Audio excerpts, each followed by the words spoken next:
The years of 2019 and 2020 were years of fascinating drama for Tesla. Paid trolls, media attacks, Tesla fanboys fighting back, and back and forth arguments with bulls and bears. All of this chaos came with plenty of stock market manipulation. In this video, we're going to dig deep into the stock market manipulation of Tesla stock.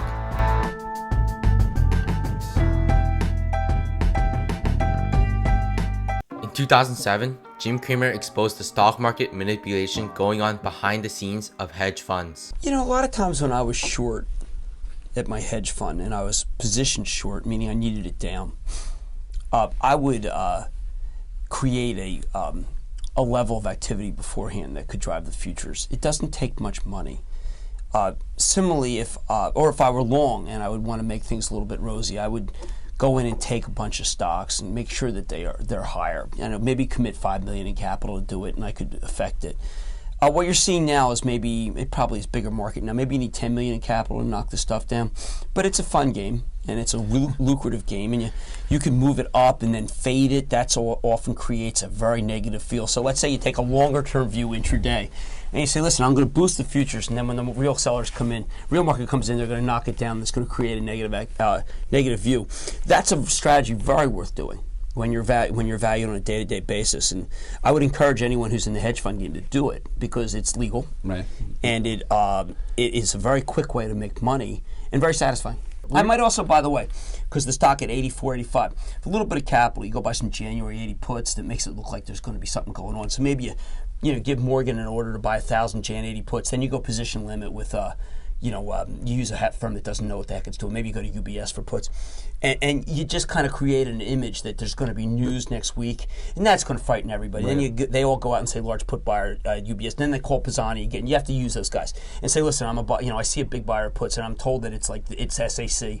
You would do that too. And these are all what's really going on under the market that you don't see. Right, and nobody else talks about it except but you. What's important when you're in that hedge fund mode is to not do anything remotely truthful, because the truth is so against your view, right, that it's important to create a new truth, to develop a fiction. And the fiction is developed by almost anybody who's down like 2% to up 6% here. You can't take any chances. You can't have the market up any more than it is if you're up 6. Because starting Jan 2, you'll have all your money come out. So What would you do if you're in that situation and you feel like you're desperate, is that you would do these actions?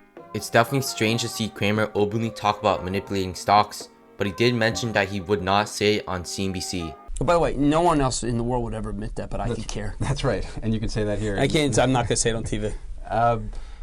Tesla stock is well known for its short sellers, with many hedge funds shorting the stock, including Jim Chanos, David Einhorn, Crispin Odey, Daniel Peterson, and plenty of others. In fact, let's actually take a look at whether Tesla stock has had unusual put option activity over the past few months.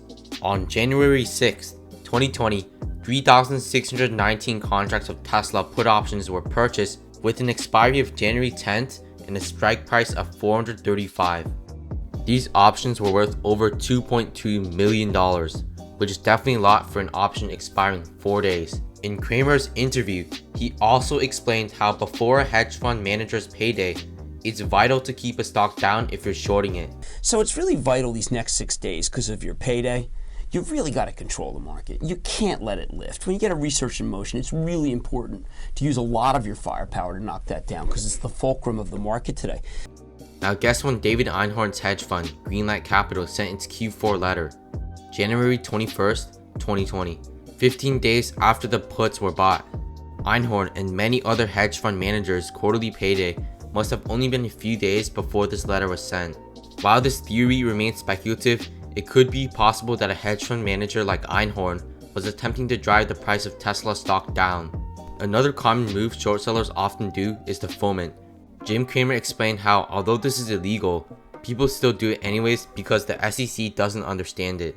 Now, you can't foment. That's a violation of Foment? Yeah, you can't foment. You can't create yourself an impression that a stock's down. But you do it anyway because the SEC doesn't understand it. So that's the only sense that I would say this is illegal. But a hedge fund that's not up a lot really has to do a lot now to save itself. So This is different from what I was talking about at the beginning, where I would be buying the Qs and stuff. Right. This is actually just blatantly illegal. But when you have 6 days and your company may be in doubt because you're down, I think it's really important to foment. If I were one of these guys, foment an impression that research in motion isn't any good, because research in motion is the key today. So you would hit this guy and that guy, and when you would see an offering, when you see a guy who's bidding, you'd wipe out that guy very quickly. And what I used to do was called, if I wanted to go higher, I would take and bid. And if I wanted to go lower, I'd hit an offer. And I could get a stock like RIM for maybe, that might cost me 15, 20 million, Annie, to knock RIM down. But it would be fabulous because it would beleaguer all the moron longs who are also keying on research in motion. So we're seeing on today with yeah, RIM, we're seeing that. absolutely. That's, again, when your company's in a survival mode, it's really important to defeat research in motion and get the Pisanis of the world and the people talking about it as if there's something wrong with RIM. Then you would call the journal and you get the bozo reporter on research in motion, and you would feed that there's a Palm's got a killer it's going to give away. These are all the things you must do on a day like today. And if you're not doing it, maybe you shouldn't be in the game. Okay. Essentially, what Jim Cramer is saying is that if you want a stock like RIM down, RIM was the example Cramer gave, then you would constantly short stock over and over again in order to foment it. Or in other words, make it seem like the stock is going down. The next step, Jim Cramer says, is to call Wall Street Journal and the Bozo reporter to report on the sell-off, which would then cause more investors to sell, leading to a massive drop in price. The description Cramer is giving sounds extremely similar to what is happening with Tesla.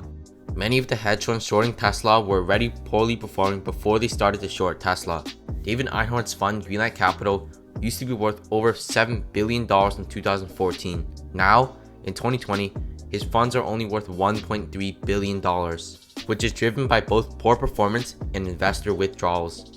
Because these hedge funds are down by such a large amount, it's important for the hedge fund manager to do anything they can to survive, including illegal actions like fomenting. However, in order to understand what's really going on, we need to analyze what may be going on with the media.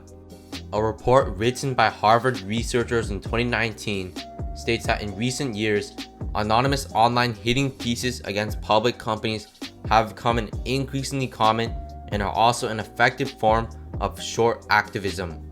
Given their success in driving down stock prices, anonymous online short campaigns are likely here to stay. The report continues to say that short seller activism is generally associated with prominent hedge funds and celebrity activists, such as David Einhorn and Bill Ackman. These short sellers often launch short attacks, capitalizing on their notoriety and name recognition. The fact that this report, which isn't related to Tesla stock, sounds extremely similar to the situation with Tesla stock right now raises some suspicion. The report also said that in recent years, however, a new breed of short activism has emerged. Individuals who anonymously post negative research reports and articles about targeted public companies on widely followed online financial and research platforms such as Seeking Alpha. According to Activist Insight, activist short sellers are more often than not anonymous entities and funds. As I'm sure many of you guys know, Seeking Alpha is extremely negative when it comes to Tesla. Most, if not all, of the articles in Seeking Alpha bash Tesla as a stock.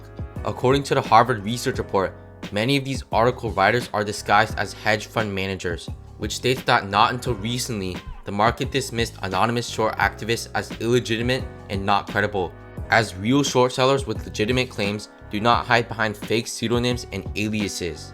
That premise has been proven wrong. Anonymous short sellers can be, and often are, disguised prominent hedge funds and individuals. For example, in December 2015, a short seller using the pseudonym Investors for Truth published an anonymous report about United Development Funding IV, ticker symbol UDF, on the investing websites Harvest Exchange and Value Investors Club, causing UDF's stock price to plummet 35%. After much speculation, Kyle Bass, founder of Heyman Capital Manager, eventually claimed responsibility for the articles posted under the pseudonym Investors for Truth. The possibility that some prominent Tesla short sellers are manipulating the media doesn't seem too far from reality. Earlier in this video, we analyzed how hedge fund managers often spread fake news in the media in order to drive a stock in their favorable direction, as Jim Cramer said. Then you would call the journal and you get the bozo reporter. The Harvard research report also talks about how anonymity is extremely important for the hedge fund's reputation, stating that such prominent short activists have incentive to post under pseudonyms in order to protect against litigation and reputational risk in the event of public or company backlash, and to protect their bets against premature public exposure. Tesla's short seller tactics have clearly been working, as demonstrated when the stock went to ridiculous valuations in mid-2019, with the stock going as low as the 170s. The negative articles work, the shorting campaigns work, but the SEC has yet to do anything about it. If you enjoyed this video, please share it with others or like and subscribe so together we can bring more attention to this everlasting manipulation.